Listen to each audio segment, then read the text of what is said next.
राज्यात ओबीसी आंदोलक महिला आता आक्रमक झाल्याचं पाहायला मिळत आहे आणि या महिलांनी रस्त्यावर उतरत टायर जाळलेत। बीड अहमदनगर कल्याण महामार्ग सुद्धा अडवण्यात आलेला आहे। आपण ही दृश्य पाहू शकतो। मोठ्या संख्येने खरं तर महिला या ठिकाणी जमलेल्या आहेत। जोरदार घोषणाबाजी सुद्धा सुरू आहेत। रस्त्यावर उतरत या महिलांनी चक्क टायर जाळलेले आहेत। आपण त्या संदर्भातली दृश्य सुद्धा पाहू शकतो। लक्ष्मण हाके यांच्या समर्थनार्थ आता महिला सुद्धा आक्रमक झाल्याचं पाहायला मिळत आहे। आपण दृश्य पाहतोय बीड मधून।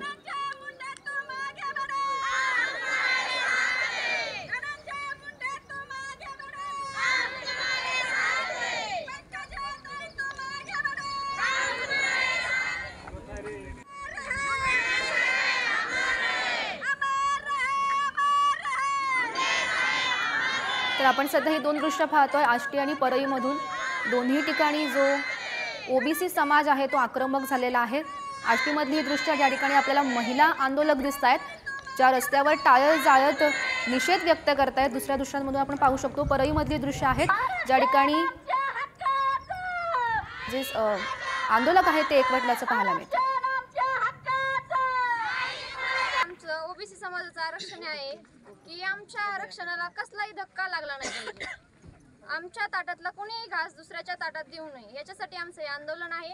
आणि मायबाप सरकारला हात जोडून विनंती करते मी की आमच्या आरक्षणाला कसलाही धक्का नाही लागला पाहिजे।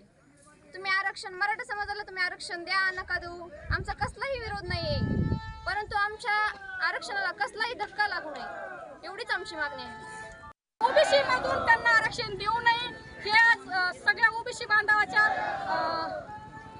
तर्फे आज सगळ्या ओबीसी बांधवाच्या वतीने हा लढा चालू आहे। जर कुणी मागायला लागला असेल तर ते आम्ही कुणाला देऊ देणार नाही।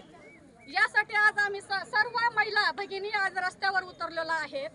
मराठा समाजाने आरक्षण त्यांच्या वेगळ्या कोट्यातून घ्यावा, ओबीसी कोट्यातून आम्ही देणार नाहीत आणि मिळूही देणार नाही। त्यासाठी आज आम्ही महिला रस्त्यावर चक्काजाम आंदोलन शांततेच्या मार्गाने करीत आहोत। आणि जर आमची मागणी तशी जर सरकारने मायबाप सरकारने पूर्ण नाही केली तर ह्याच महिला सगळ्या महाराष्ट्रातील ओबीसी समाजातील दुर्गेचा अवतार धारण करतील।